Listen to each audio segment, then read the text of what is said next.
Para magamit natin ang damo bilang pataba, gawin natin itong grass clipping tea. Ang dapat lang natin gawin, kunin natin yung mga damo at ilagay sa container na walang butas. Ayusin lang natin ng konti para yung mga sumobra may paloob. Kapag naiayos na natin, lagyan naman natin ngayon ng tubig.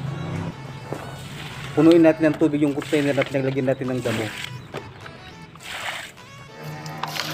Yan, malapit na mapuno. Pag malapit na mapuno, takpan naman natin ngayon.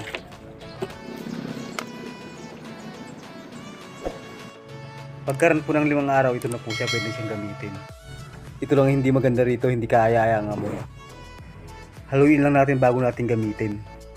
Nagkukulay yellow green na siya, humalo na yung nabubulok na damo sa tubig. Kapag nahalo natin itong mabuti, pwede natin gamitin. Ngayong nahalo natin itong mabuti, pwede na natin itong pangdilig. Hindi lang basta pandilig, bilang pataba na rin. Pero kung maaari, huwag po natin hawakan yung tubig o mabasa yung kamay nyo ng tubig.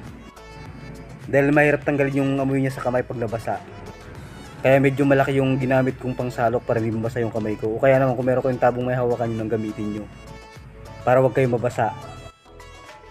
Pwede na natin itong pandilig bilang pataba sa iba't ibang klase nating tanim na halaman. Ito, meron akong tanim na kamatis.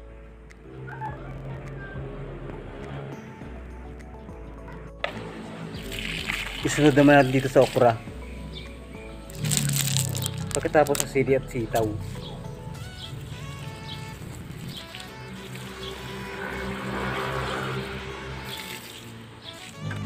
Pwede rin itong pandilig sa tanim nating talong.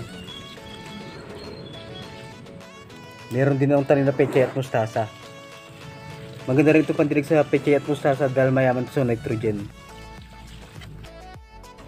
Dito na nagtapos yung video natin, pero bago lubusang tapusin, kung baguhan ka pa lang sa ating channel, sana huwag mo kalimutan taniman ng pindot ng subscribe button at notification bell para laging updated sa mga susunod kong video.